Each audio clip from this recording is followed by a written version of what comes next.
18 BJP समर्थित पार्षदों ने एक साथ इस्तीफा देने की बात कही है। इस खबर से सांपला ब्लॉक समिति में हड़कंप मच गया और फिर शुरू हुई रोहतक की बड़ी राजनीति। दरअसल सांपला ब्लॉक समिति के कुल 18 पार्षद हैं और सभी पार्षद भाजपा समर्थित हैं, लेकिन अधिकारियों की लापरवाही के चलते उनके द्वारा दिए गए कोई भी विकास कार्य नहीं हो रहे।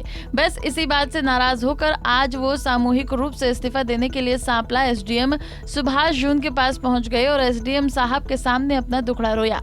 एसडीएम ने अभी फिलहाल 3 दिन के लिए इन सभी पार्षदों को मना लिया है और आश्वासन दिया है कि जो भी काम उनके एजेंडा से लगाए गए हैं उनको पूरा किया जाएगा। इसके लिए उन्होंने बैठक भी बुला ली है। फिलहाल पार्षदों ने ज्ञापन देकर चेतावनी दी है कि अगर काम नहीं हुए तो वो सामूहिक रूप से इस्तीफा दे देंगे। आज हमारी मीटिंग हुई थी जी, इमरजेंसी मीटिंग बुलानी पड़ेगी जी। अब तक हमारा 1 भी रुपया कोई काम नहीं हो लिया है, ना कोई अधिकारी मीटिंग हम आते हैं, अपने खाना पूर्ति करते हैं। फरवरी में मीटिंग हुई थी जी फर्स्ट, उस मीटिंग के भी काम नहीं हो लिया जी। गांव में लोग लते पाड़न लाग रहे हैं, कैंडिडेट आ गए मेरे भी जी। तो इस विषय में जी हम एसडीएम साहब थे सामूहिक इस्तीफा देने के लिए मिले थे। 15 दिन का टाइम दिया एसडीएम साहब ने, सभी अधिकारियों को बुलाएंगे और काम सारे सुचारू रूप से चालू करवाएंगे। और हमारी एक भी मीटिंग में जितने भी अधिकारी आने चाहिए, कोई भी अधिकारी पूरे मौजूद नहीं होते और न ही हमारा कोई काम होता। और सभी हम पार्टी से बिलोंग रखते हैं। ये तो कितने पार्षद हो बोलो आप?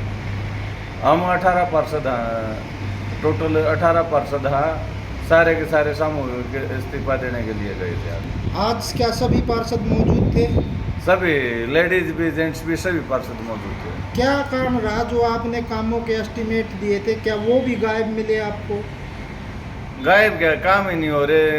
कह रहे हैं टेंडर लगे हैं, टेंडर 6 महीने हो लिए, अब तक टेंडर ही नहीं लगे क्या?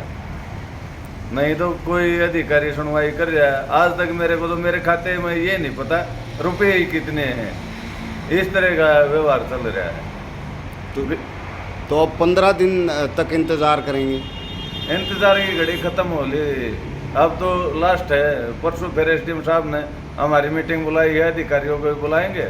परसों का टाइम दिया है, नहीं तो फिर सामूहिक इस्तीफा दे देंगे। सांपला ब्लॉक समिति के चेयरमैन टीनू खत्री ने बताया है कि लोगों ने उन्हें इसलिए वोट दिया था कि गांव के सामूहिक विकास के काम करवाए जाएंगे। उन्होंने अधिकारियों के सामने अपने गांव के विकास के लिए कामों की लिस्ट भेज रखी है, लेकिन कोई भी काम शुरू नहीं हो रहा, इसलिए गांव के लोग उनसे जवाब मांग रहे हैं। रोहतक से दीपक भारद्वाज, पंजाब केसरी टीवी। हमसे जुड़े रहने के लिए हमारे YouTube चैनल को सब्सक्राइब करें और नई वीडियो की नोटिफिकेशन के लिए बेल आइकॉन को दबाएं। अगर आप ये वीडियो Facebook पर देख रहे हैं तो लाइक जरूर करें और ज्यादा से ज्यादा शेयर करें। धन्यवाद।